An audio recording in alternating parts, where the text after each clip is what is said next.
Tempura green beans is a delicious appetizer that is authentic to restaurants that you can find in and around every mall in the United States. Showing you how to make tempura green beans is so important to me that I'm making a cooking video for the first time in like 9 years. Now, if cultural appropriation in the form of American chain restaurants isn't your thing, tempura green beans are a great way to get children to eat green vegetables. Ah!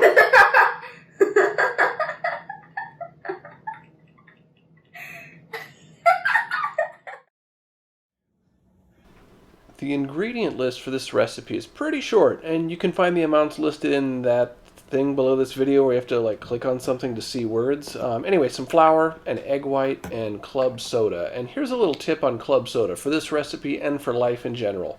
Always get the little glass bottles, not the 2-liter plastic bottle. It's a much better product when it comes out of glass. Then we have half pound of green beans, which are going to need a rinse and a quick trimming, which is easiest to do with your filthy, disgusting fingers.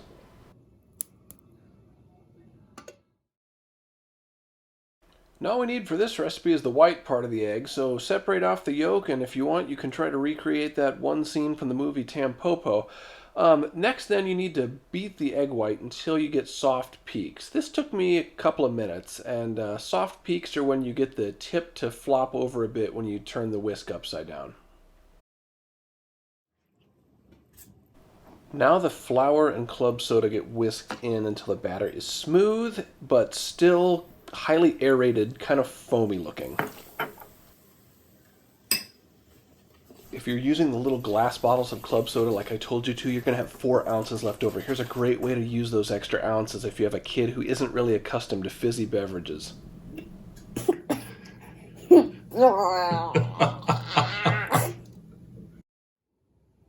The green beans are going to need to be fried in batches, so put about 1/4 of the beans into the batter.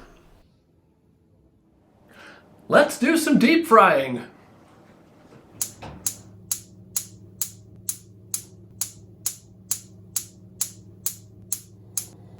Wah!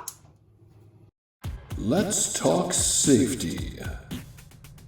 The first thing you should do is choose an appropriate vessel for deep frying, and a cast iron skillet is not it. An enameled cast iron Dutch oven, like one from Le Creuset, works great, but this one's huge and it requires a lot of oil, so something in the 3 to 4 quart range is a lot better. This is a deep pot, steep sides, works well. Problem is the handles get really hot.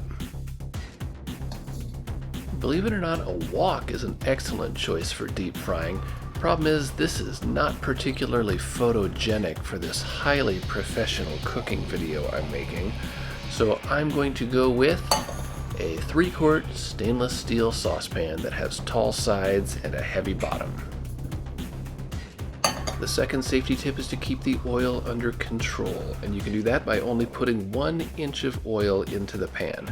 That will keep the oil inside when the food goes in and starts bubbling. Also, a thermometer, or thermometer, will help you know when the oil is hot enough, and better yet, it will prevent you from letting it get too hot. This recipe calls for oil at 350 degrees Fahrenheit, and ideally you would start heating the oil like this before you start beating the egg white. The third tip is to keep the pot under control while you're deep frying. Anything that causes the oil to slosh around could cause a fire or an injury. Also, if you're using a pot with a handle, don't leave the handle sticking out, begging to be bumped by you or any other unfortunate soul that passes through the kitchen. Just try to keep the movements to a minimum, and make sure the handle stays over the stove.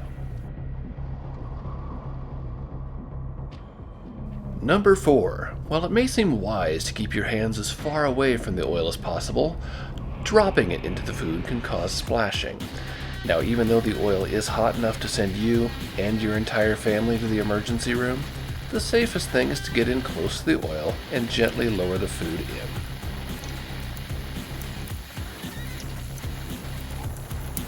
Finally, a pretty important safety tip when deep frying is not to let children do it. This should be done by a reasonably responsible adult. Don't forget to keep the handle over the stove.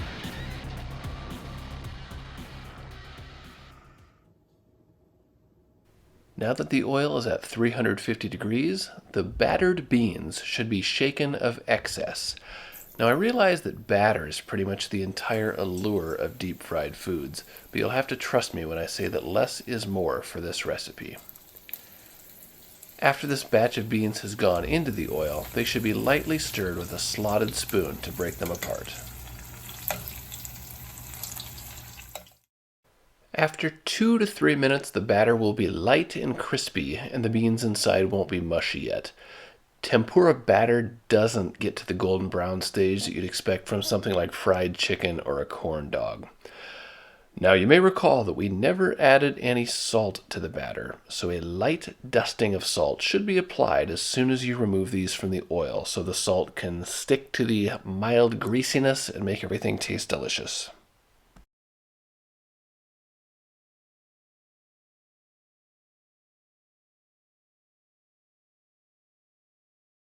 Now, I know that most of you don't care what deep fried food you're eating. You're more interested in the condiment that you can use to completely cover up the flavor. If you want to be completely authentic, I would suggest dressing. And you could even stir in a little bit of wasabi powder if you want to impress your stupid friends. Another option you might see in restaurants is honey mustard, and of course you can buy it at the store, or you could make your own using equal parts honey and mustard. And it's pretty delicious if you add in some soy sauce and a little something spicy. You can also make your own customizable sauce by starting with a half cup of mayonnaise and then a half tablespoon of either lime or lemon juice. And then into that you can add any number of flavorful pastes and powders, such as Thai curry paste, chili garlic sauce, Old Bay, curry powder, smoked paprika, furikake, sriracha.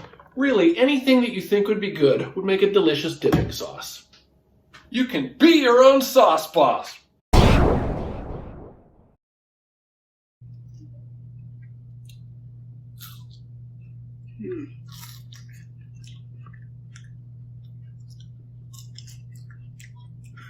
You don't like the dip?